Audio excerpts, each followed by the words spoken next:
hukom sa ginibong drug bypass operation. Triple o 4 na doble ang bihikulo na gruso sa siyudad kang Naga. Mas complain ng police station kang Naga City Police Office. Newsbreak. Sa headlines, kan mga barata, face-to-face class sa City College of Naga sinuspindir huli kang sobrang init kang panahon. Mga empleyado kang City Hall sa Naga pwede nang dai mag-uniforme. Fire incident sa sentro kang Naga Maricas na respondihan kang Naga City Central Fire Station. Executive order para sa mga komitiba sa Peña Francia Fiesta 2024. Iniluwas na kang LGU Naga. Diyos marhay na hapon. Ako si Mark Mendoza. Asin ako si Antoinette Eduardo. Kami ang sa indong tagapagatud, Bareta. Puminakol na sa 40 degrees centigrade ang heat index sa probinsya nin Camarines Sur kan sumagong alas 11 nin udto basado sa ipinaluwas na advisory kan DOST Pag-asa Police Station sa paagi kang Edmero sa Camarines Sur. Buminaba ini sa 39 degrees centigrade pag-abot nin alas 12 nin udto. Ang 40 degrees centigrade ang heat index ang namatian ulit pag-abot nin alauna abot alas 2 nin pagkahapon. Kabali sa epekto kan sobrang init kan lawas iyo ang heat cramps, heat exhaustion asin ang padagos-dagos na aktibidad ang pwedeng magresulta sa heat stroke. Sa iba pang bareta, suspendido na ang klase ngunya na hapon hasta sa agang Biyernes sa mga pampublikong pang-elementaryang eskwelahan, senior high school asin si mga yaon sa municipal daycare centers sa Banwaan ni Nabwa, Camarines Sur. Basado ini sa ipinaluwas na advisory number 01-2024 kan lokal na gobyerno kang Nabwa, Camarines Sur na pirmado ni Mayor Attorney Fernando Simbulan. Itinauna man kan LGU Nabwa sa mga school administrators kan mga pribadong eskwelahan ang pagsuspender kan klase.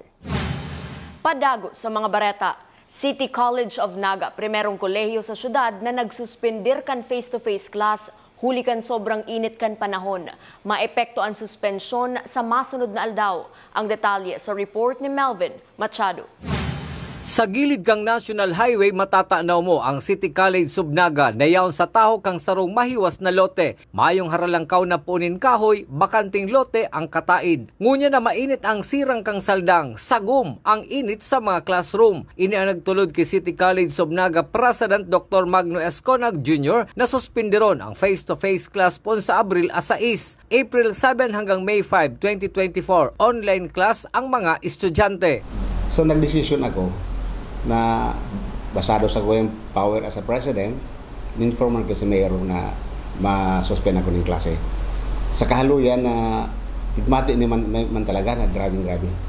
So from sa Sabado, yun ang pagpuon kan suspension of classes. Pero mapuon man sinda sa saidang online classes starting 7 hanggang May 5. Ining panahon na ni kaya igiling nina ang iba talagang nasasakitan ng mga estudyante.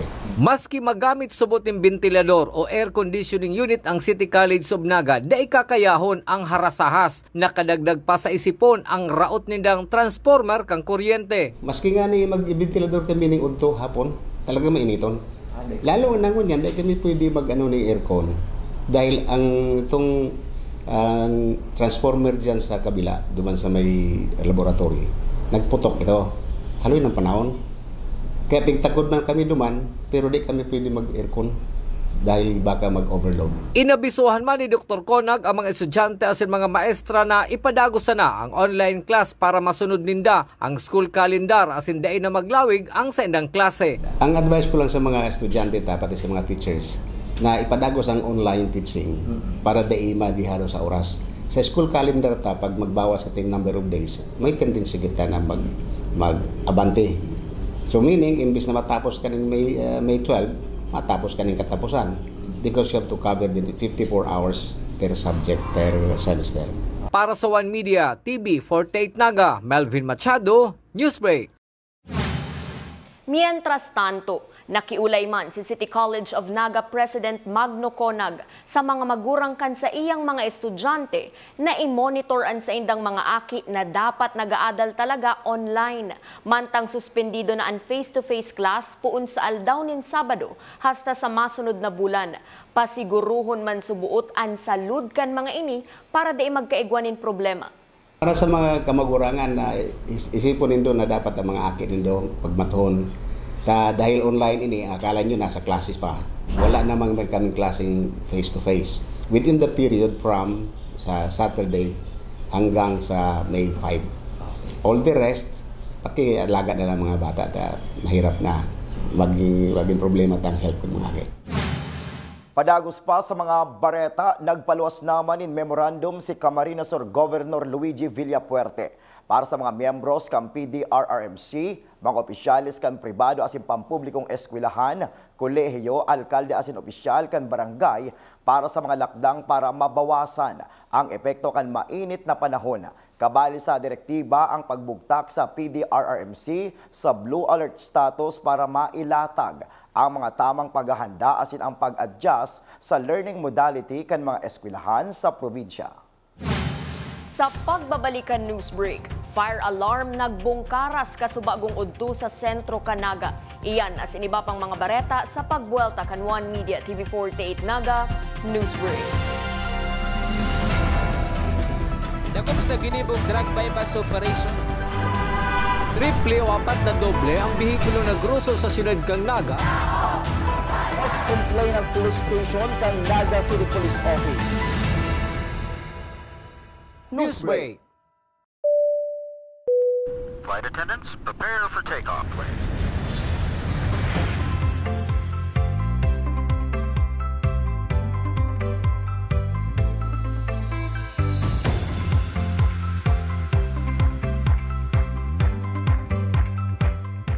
Slip life vest over your head. Take the tape around your waist.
Converge is a world-class ICT company with the most resilient and superior fiber optic service in the Philippines that continues to delight millions of its users in the consumer space while serving a growing number of business clients in the SME, enterprise, and wholesale segment.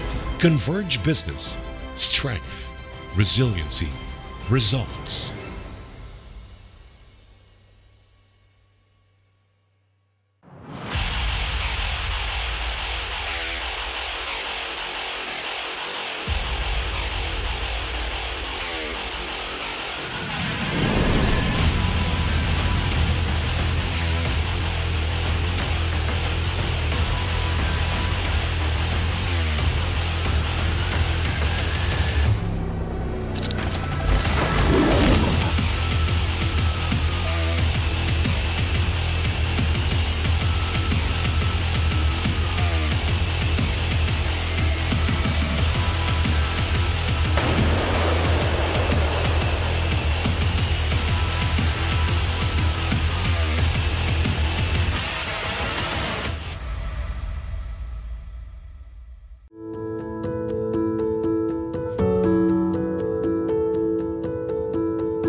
Ang pinakamasayang bahagi ng pagiging marching band member ay sama-samang saya at kasiyahan kapag sama-sama sa performance. Ang pagiging bahagi ng marching band ay nagbigay sa akin ng oportunidad na mapalawak ang aking kakayanan sa pamumuno at pagtutulungan.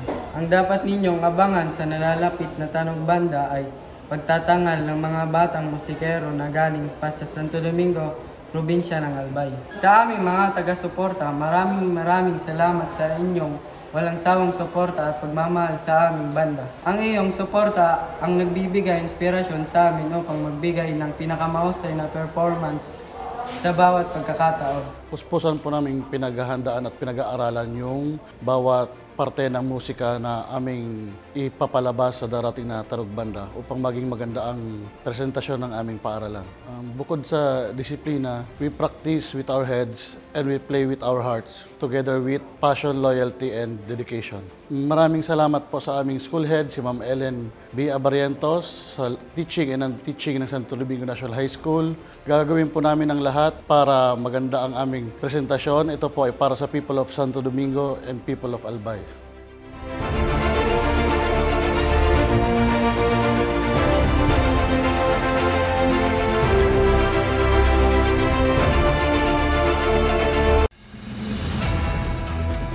Dakop sa ginibog drug bypass operation.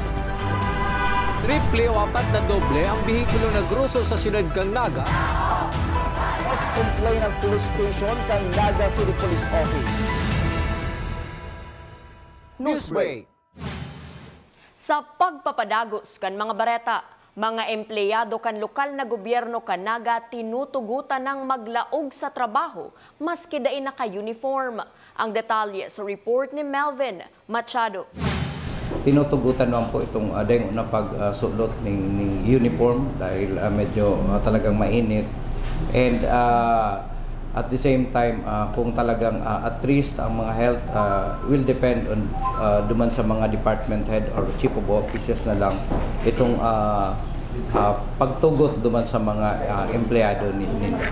Saro ini sa lakdang kan lokal na gobyerno kang Naga para mapagian ang sitwasyon ka mga empleyado ngunya na sobra ang init kan panahon. Apwera pa ini sa pagtugot na amay maggamit ka mga electric fan as in air conditioning unit sa kada opisina para sa empleyadang si Krisha Santo Domingo kang City Hall. Maski gustuho niya mag-uniform pero ibang init kang panahon ngunyan kung kaya marahay man giraray subot ang kasuguan na demo na sinda mag-uniforme. Pero ngayon kasi iba yung heat index niya. And may mga times naman, may mga araw naman na wash day namin. And mainit talaga siya and okay sa akin yung memo as an employee kasi mas nakakagalaw ka rin if hindi ka naka-uniform. Alagad maski pinagtutugutan na dae mag-uniform ang mga empleyado kan lokal na gobyerno kang Naga, kaipuhan man giraray sunodon ang dress code na pinagmamando kang Civil Service Commission. Sir, duman sir sa ano pagsulot ng uniform, itutugutan sa itong sleeveless tube sa itong ano sir? Siguro po dahil sakop kita kang civil service ruling, kinakaipon manggiraray na appropriate dress ang isulot po kasatoy ang mga empleyado. Para sa One Media TV 48 Naga, Melvin Machado, Newsbreak. Mientras tanto, si mga daikayang magbayad sa mga pribadong resort na may swimming pool, pinagtutugutan man subuot ang pagkarigo sa swimming pool na yaon sa Civic Center. Susog ki City Administrator Elmer Baldimoro, may kadikit na babayadan ang gustong magkarigo sa swimming pool as in pwede man matawan in discount o rog na ngunya na matindi ang init kan panahon. Ang Civic Center po, ini pong swimming pool, open po ni for public with a certain fee. Very minimal po ang fee dyan. And pwede man yan maaga din discount or pwedeng mailibre. So, pwede po siya kung talagang nadidipisilan itong mga lalo po itong mga taga-Naga na mag-avail ka itong mga mamahalo na resort or magduman sa Pasakaw, pwede open man po ang satuyang swimming pool sa Civic Center. Sa iba pang police report, Marikas sinaging pagresponde kan mga fire truck hali sa Naga City Central Fire Station matapos na magkalayo ang sarong parte sa generator station sa tungod kan mga transformer sa magkataraid na fast food chain sa atubangan kan Plaza 15 Martires Kasubagong Udto. Day naman naglakop ang kalayo matapos na maagapan kan mga bumbero asin kan mga yaon sa nasabing lugar. Padagos pa ang investigasyon kan BFP Naga sa nasabing insidente. Sa iba pang police report, sarong 36 anyos na lalaking mayong trabaho asin residente kan Barangay Biberon, San Fernando, Camarines Sur na kinukonsiderar kan mga otoridad bilang high-value individual asin sarong 37 anyos na taga-Kinali, Pulangi, Albay na street-level individual ang naaresto sa ginibong anti-illegal drug bypass operation kan Subanggi sa Zone 2, Kilometro 8, Barangay Pakul, Syudad ng Naga. Na-recover sa sainda ang 50 grams ning subuot shabu na nagkakantidad 340,000 pesos. Magkatuwang ang City Police Drug Enforcement Unit, PDEA Naga, City Mobile Force Company asin Police Station 4. Sa iba pang bareta, iniluwas ng Unyan Aldaw ang Executive Order 2024-007 na permado ni Alcalde Nelson Legacion para sa mga magiging chairman kan manlain-lain na komitiba para sa 2024 Peña Francia Festival and Centenary Celebration para sa Coronation of the Our Lady of Peña Francia. Napirmahan ang nasabing executive order kan nakalihis pang March 7, 2024. Asin nga ng mga bidang baretang nakalap kan mas minakusog na puwersa kan One Media TV 48 Naga News and Bicol Affairs. Day malingaw na i-follow ang samoyang official Facebook fan page One Media TV 48 Naga. Ako po si Mark Mendoza. Padagos kaming mahatod nin mga baretang garantisadong nangingenot at sinapapanahon. I-hit ang subscribe button sa samuyang official YouTube channel One Media TV 48 Naga tanganing updated kita sa mga bareta asin istoryang bida. An Bicolano. Ako si Antoinette Eduardo asin ini ang One Media TV 48 Naga News Break. Dakop sa ginibong drug bypass operation. Triple o 4 na doble ang bihikulo na gruso sa siyudad kang Naga. Mas complain ng police station kang Naga City Police Office.